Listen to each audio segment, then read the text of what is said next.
ناظرین،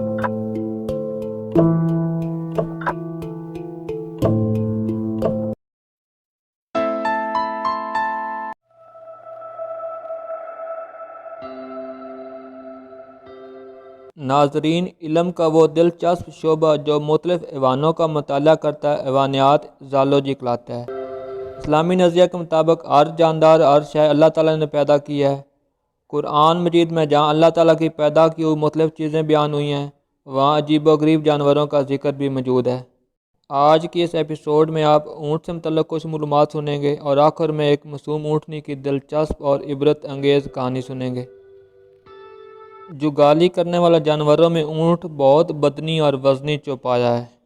اس کی ایک یا دو کوہانی ہوتی ہیں۔ اونٹ بہت جاذب نظر جانور ہے۔ یہ بے حد مفید چوپایا ہے کیونکہ یہ ریتلے صحراؤں اور برفانی خطوں میں بڑی آسانی سے چل پھر سکتا ہے۔ اونٹ بہت پرانا جانور ہے اور صدیوں سے انسان کی خدمت کرتا چلا آ رہا ہے۔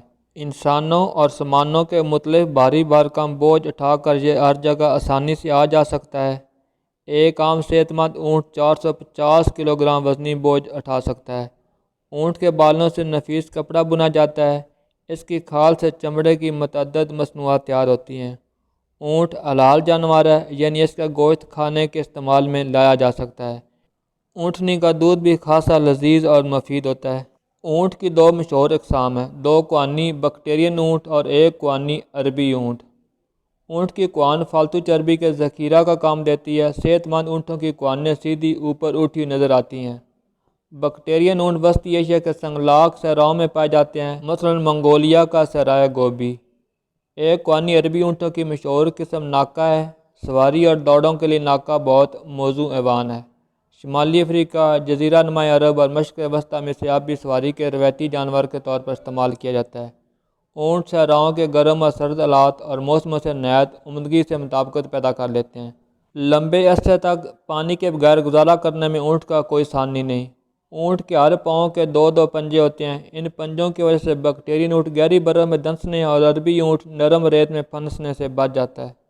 دنیا کی کئی زبانوں میں اونٹ کا ذکر ہوا ہے۔ عربی، فارسی اور اردو میں خصوصاً اونٹ سے متعلق کئی دلچسپ محاورے رائج ہیں، مثلاً اونٹ سے اونٹ تیری کون سی کل سیدھی، اونٹ کے منہ میں زیرہ وغیرہ۔ اونٹ کے عجیب و غریب حلیے کی طرف اشارہ کرتے ہوئے قرآن پاک میں یوں ارشاد ہوا ہے، کیا لوگ غور نہیں کرتے کہ اونٹ کیسے پیدا کیے گئے؟ قرآن مجید کے کئی دلچسپ قصے کہانیاں طرح طرح کے عجیب و غریب جانوروں کے گرد گھومتے ہیں۔ اسی طرح کی ایک دلچسپ کہانی ایک معصوم اونٹنی کے بارے میں ہے جسے چند شرپسندوں نے بلا وجہ مار ڈالا تھا۔ یہ سچی کہانی خدا کے پیغمبر حضرت صالح علیہ السلام کے زمانہ کی ہے۔ حضرت صالح علیہ السلام بہت نفیس انسان تھے۔ آپ کا زمانہ 2400 قبل مسیح کا وقت ہے۔ وہ لوگ جن کی طرف آپ اللہ کے پیغمبر بنا کر بھیجے گئے تھے اہل سمود کہلاتے تھے۔ سمود بہت برے اور اکڑ لوگ تھے۔ وہ بت پرست تھے اور غریبوں پر ظلم و ستم کے عادی تھے۔ جب حضرت صالح علیہ السلام نے اسلام کے اصولوں کی روشنی میں ان لوگوں میں اصلاح و تبلیغ کا مشن شروع کیا تو اہل سمود نے حضرت صالح علیہ السلام کی سخت مخالفت کی۔ وہ آپ کا مذاق اڑاتے، آپ کے راستے میں روڑے اٹکاتے اور آپ کو طرح طرح کی دھمکیاں بھی دیتے رہتے تھے۔ ایک دن اہل سمود نے حضرت صالح علیہ السلام سے ایک عجیب و غریب فرمائش کی۔ انہوں نے کہا کہ وہ اس وقت تک ان کی باتوں پر دھیان نہ دیں گے جب تک وہ انہیں ایک معجزہ نہ دکھا دیں گے۔ ان کا مطلوبہ معجزہ یہ تھا کہ ان کے سامنے والی چٹانوں سے ایک اونٹنی اچانک نمودار ہو جائے اور آتے ہی ایک بچے کو جنم بھی دے دے۔ حضرت صالح علیہ السلام نے اللہ تعالیٰ سے دعا مانگی تو چٹانوں سے ایک بڑے جسم والی خوبصورت اونٹنی فوراً نمودار ہو گئی۔ اونٹنی نے سامنے آ کر ایک پیارا سا بچہ بھی دے دیا۔ معجزہ رونما اور مطالبہ پورا ہونے کے بعد چاہیے تو یہ تھا کہ وہ لوگ آپ کی رہنمائی قبول کر کے اچھے مسلمان بن جاتے، مگر وہ اجاٹ سمودی اپنی بری حرکتوں سے بالکل باز نہ آئے، بلکہ انہوں نے حضرت صالح علیہ السلام اور ان کی اونٹنی کے خلاف طرح طرح کی سازشیں شروع کر دیں۔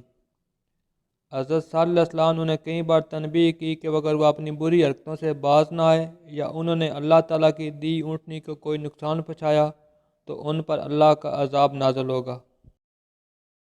حضرت صالح علیہ السلام کی اونٹنی بے حد خوش طبع تھی، وہ بلا جھجک ادھر ادھر چرتی پھرتی تھی، وہ بے حساب دودھ دیتی تھی۔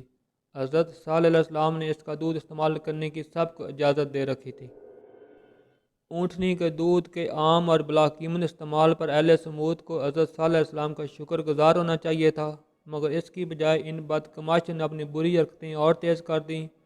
وہ حضرت صالح علیہ السلام اور ان کی اونٹنی کو ٹھکانے لگانے کی ٹو میں رہنے لگے۔ ایک دن موقع پا کر بد فطرت اہل سمود نے معصوم اونٹنی کو نہایت بے دردی سے ہلاک کر ڈالا۔ بیچاری اونٹنی کا معصوم بچہ سخت خوفزدہ ہو کر پہاڑوں کی جانب بھاگ نکلا۔ ظالم سمودوں نے اونٹنی کا گوشت آپس میں تقسیم کر لیا اور اس کی ہلاکت پر خوشیاں منانے لگے۔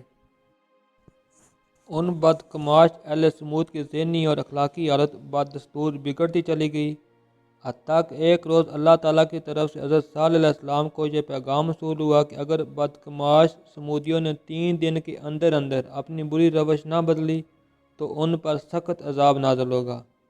بے فکر اہل سمود پر اس کا کوئی اثر نہ ہوا اور رنگ رلیوں میں مگن رہے۔ توبہ اور اصلاح کی بجائے انہوں نے حضرت صالح علیہ السلام کے مکان پر شب خون مارنے اور انہیں سوتے میں قتل کرنے کے گھناؤنا منصوبہ بھی بنا لیا۔